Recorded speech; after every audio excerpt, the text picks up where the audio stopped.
বলছি।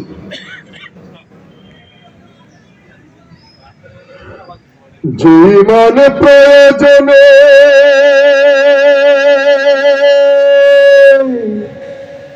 জ্বলে ওঠে না,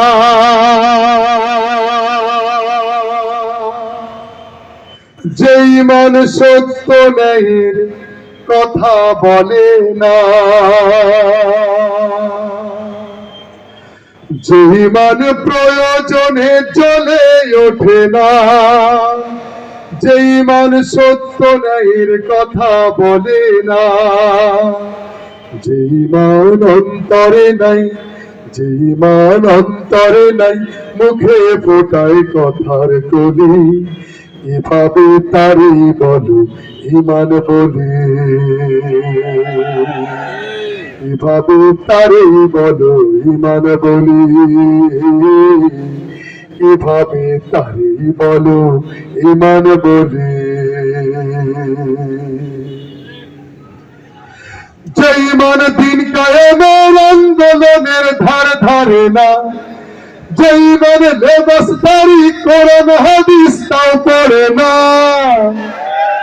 যে ইমান খাজার নামে বাজার করে ফুলুস কামায়, যে ইমান শিরকিয়াতের আমল করে ভীত না হয়, যে ইমান বাস্তবে নাই, যে ইমান বাস্তবে নাই, কথার ছলে ফাঁকা বলি, এভাবে তারই বলো ইমান বলে, এভাবে তারে বলো ইমান বলি,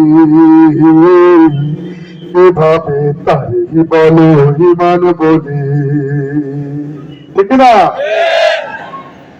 যে ইমান ইমান ভুলে নাস্তিকতার মঞ্চে ওঠে, যে ইমান বাতিল মতের তোষণ করে ফায়দা লুটে,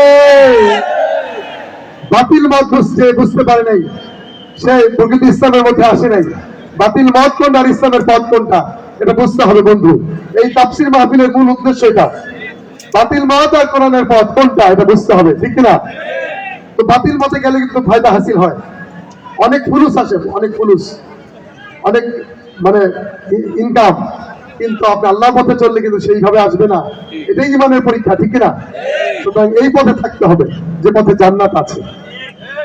যে ইমান ইমান ভুলে নাস্তিকতার মঞ্চে ওঠে, যে ইমান বাতিল মতের তোষণ করে ফায়দা লুটে, যে ইমান মসজিদের খায়দায় আনন্দ করে, যে ইমান দেখে না যে ফিলিস্তিনে ভাইরা মরে, যে ইমান ময়দানে নয়, যে ইমান ময়দানে নয়, মঞ্চে ফোটায় কথার কলি, এভাবে তারই বলো ইমান বলে,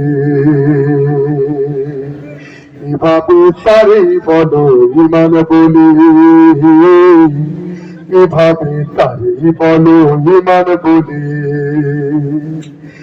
যে ইমান প্রয়োজনে চলে ওঠে না, যে ইমান সত্য ন্যায়ের কথা বলে না, যে ইমান প্রয়োজনে চলে ওঠে না, যে ইমান সত্য ন্যায়ের কথা বলে না, যে ইমান অন্তরে নাই, যে ইমান অন্তরে নাই, মুখে ফোটায় কথার কলি, এভাবে তারে বলো ইমান বলে,